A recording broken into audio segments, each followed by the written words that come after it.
নমস্কার, কেমন আছেন সবাই? ব্লগ বাই পূর্ণিমা আরেকটি ব্লগে আপনাদেরকে স্বাগত।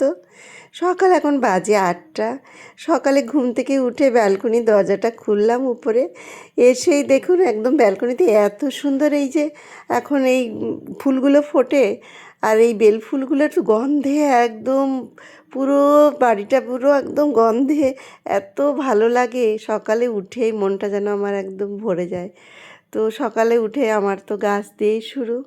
তা আজ আমার ছেলে এখন কলকাতাতে তো এখন গ্যাসের খুব ক্রাইসিস চলছে, তাই ইন্ডাকশান নতুন আগের যে ইন্ডাকশানটা ছিল খারাপ হয়ে গেছে, আবার একটা নতুন ইন্ডাকশান আনা হয়েছে আর কি। তো রান্নার মেয়েটা আসতে দেরি হচ্ছে, এখন আমি আর আমার ছেলে ইন্ডাকশানটা সেট করে নিচ্ছি। তো এখন আর আমাকেই কিছু কিনতে হয় না, ছেলে মেয়ে গিয়েই কিনে নিয়ে এলো। আর সব ওরা কাল বাজারটা নিয়ে এসছে, সেগুলো এখন তোলা হয়নি, তুলে নেব। আজ আবার আমি একটু বেরোবো, আমি যাব একটা জায়গাতে। তো সব কিছু গুছিয়ে নিচ্ছি। এই কাগজের এই যে এই পেটিতে থাকলে কখনো লিক করবে, তাই আমি এভাবে গুছিয়ে রাখি। তো সব কিছু জলদি জলদি সব করে নিচ্ছি, কিছুক্ষণের মধ্যে আবার বেরিয়ে যাব। তা আমি এখন বেরিয়ে পড়েছি, যাব এখন আমি বালিগঞ্জ। তো আমি একটা দিদির বাড়িতে যাব, আমার বোন এসছে এখান থেকে নদিয়া থেকে, সেখানে যাব। তো তাদের জন্য একটু কিছু খাবার নিয়ে নিই, কিছু কেক প্যাটিস এগুলো নিয়ে নেব এখান থেকে। তো খাবার নেব বলে এখানে ঢুকেছি, বাচ্চারা রয়েছে বাড়িতে। আজ আমরা সন্ধ্যাবেলায় যাব একটা রেস্টুরেন্টে খেতে, আমার বোন এসছে ওখানে বালিগঞ্জে, সেখান থেকে বোনের ননদ জামাইবাবু সবাই মিলে আমরা একসাথে যাব একটা জায়গা রেস্টুরেন্টে খেতে। তা আমি এখন ওদের জন্য কিছু খাবার নিয়ে নিলাম এখান থেকে। আজ আর ছেলে মেয়ে এখন যায়নি আমার সঙ্গে, আমি একাই যাচ্ছি। ছেলে মেয়ে রাত্রে আমাকে আনতে যাবে ওখানে। তো আমি এখন এখান থেকে যাব, ট্রেন ধরবো। আর কলকাতায় নিউ গড়িয়া থেকে এখন ট্রেন ধরবো। ট্রেনও এসে গেছে, ট্রেনে উঠবো। আর এখন যাওয়ার সময় ট্রেন একদম ফাঁকা, আর অল্প টাইমের মধ্যেই আমি পৌঁছে যাব বালিগঞ্জে। নিউ গড়িয়া থেকে ট্রেনে উঠলাম, কিছুক্ষণের মধ্যে আমি পৌঁছে যাব। আর আমাদের এখানে ট্রেনে কিন্তু খুব ভিড় হয়। তো যেহেতু এখন আমি যাচ্ছি, এখন বাজে বিকাল 4:30 4:45 বাজে, এখন একদম ফাঁকা ট্রেন এই সময়। কিন্তু এটা যদি সকালের দিকে হতো প্রচুর ভিড়। তা আমি এখন বালিগঞ্জে নেমেও গেছি, একদম স্টেশনের পাশে এই জামাইবাবু দিদির বাড়ি, আমার বোনের ননদের বাড়ি, সেখানেই যাচ্ছি জামাইবাবুদের বাড়ি। এই যে বালিগঞ্জে আমি পৌঁছে গেছি।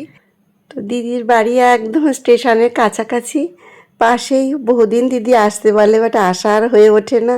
তা আজ দিদির বাড়িতে যাব। এই তো দেখুন এসে গেছি দিদির বাড়ি, ছাদের থেকে দেখতে পাচ্ছি স্টেশন খুব কাছে। আর এই দিদি জামাইবাবুর ব্যবহার খুব ভালো, তো খুবই ভালো লাগছে। আমরা সবাই ছাদে রয়েছি, কিছুক্ষণের মধ্যে আমরা এখন বেরিয়েও পড়ব। তো দিদি জামাইবাবু বাচ্চারা সবাই মিলে এখন আমরা বেরিয়েছি। এখন বাজে 8:30 বেজে গেছে। এখন সবাই আমরা যাচ্ছি রাসবিহারী। এখানে আমরা একটা ধাবায়, বচ্চন ধাবাতে আমরা যাব আজ। আমরা সেখানে সবাই মিলে বাচ্চাদের সবাইকে নিয়ে আমরা, এই দেখুন বচ্চন ধাবা, এই বচ্চন ধাবাতে আমরা এসছি। এই যে আমাদের জামাইবাবু, দিদি, আমার বোন, বোনের বর, দুটো বাচ্চা রয়েছে, জামাইবাবুর ছেলে, বোনের মেয়ে। তো সবাই আমরা একসঙ্গে এসছি আজ রেস্টুরেন্টে। আমরা আজ এখানে রাতের ডিনার করব। তো জামাইবাবু এখন অর্ডার দিচ্ছে, জামাইবাবুই আমাদেরকে সবাই নিয়ে এসছে। বোন আমার নদিয়ায় থাকে, নদিয়ার থেকে বোন এসছে। তো সেজন্য বোনও ফোন করলো, আর বোনের মেয়ে তো মাসিমণিকে পেলে খুব খুশি হয়। আর আমার এই যে দিদি দেখছেন, দিদির ছেলেটিও খুব মিষ্টি, খুবই ভালো লাগে। তো জামাইবাবু সমস্ত খাবার অর্ডার দিয়েছে, খাবারে এসে গেছে। তবে কি এখন তো গ্যাসের খুব ক্রাইসিস, তাই সমস্ত রেস্টুরেন্টে কিন্তু অ্যাভেলেবেল যেটা আমরা চাইবো সেটা খাবার পাওয়া যাচ্ছে না। আমাদের বাচ্চাদের খুব পছন্দ বিরিয়ানি, কিন্তু বিরিয়ানি নেই, ফ্রায়েড রাইস নেই, ঠিক মতন কোনো খাবার পাওয়া যাচ্ছে না। এখানে তো ছোটোখাটো অনেক রেস্টুরেন্ট বন্ধ হয়ে গেছে গ্যাসের কারণের জন্য। তো মেয়েরা আজ আজ ওদের যা যা পছন্দ সেরকম পেলো না। তো আমাদের খুবই খারাপ লাগছে, বাচ্চাদের পছন্দের খাবার পেলো না। যাই হোক, যেটা পেয়েছি আমরা সেটাই আমরা এখন এখানে খাবার খুবই সুন্দর। তো সবাই মিলে আমরা এখন এখানে এখন খাওয়া দাওয়া করে তারপর এখান থেকে যাব।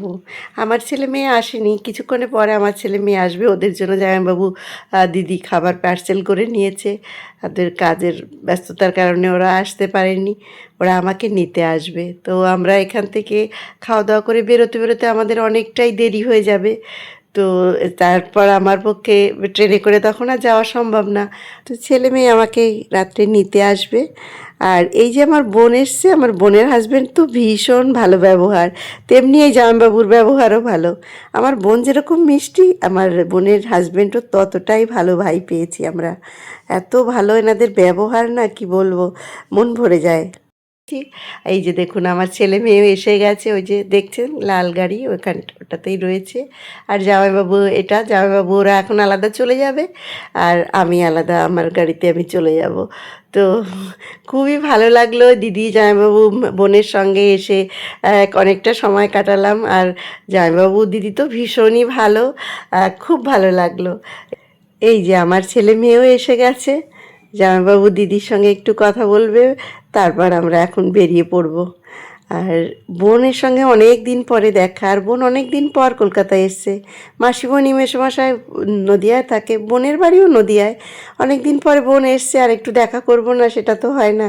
তাই বোন বলতেই আমি চলে আসলাম। বোন বলল দিদি আসো, আর আমি সঙ্গে সঙ্গে চলে এলাম বোনের সঙ্গে দেখা করার জন্য। তো আজকের মতন ব্লগটা আমি এখানেই শেষ করছি। সুস্থ থাকবেন, ভালো থাকবেন, আবারও একটি নতুন ব্লগে দেখা হবে। বাই।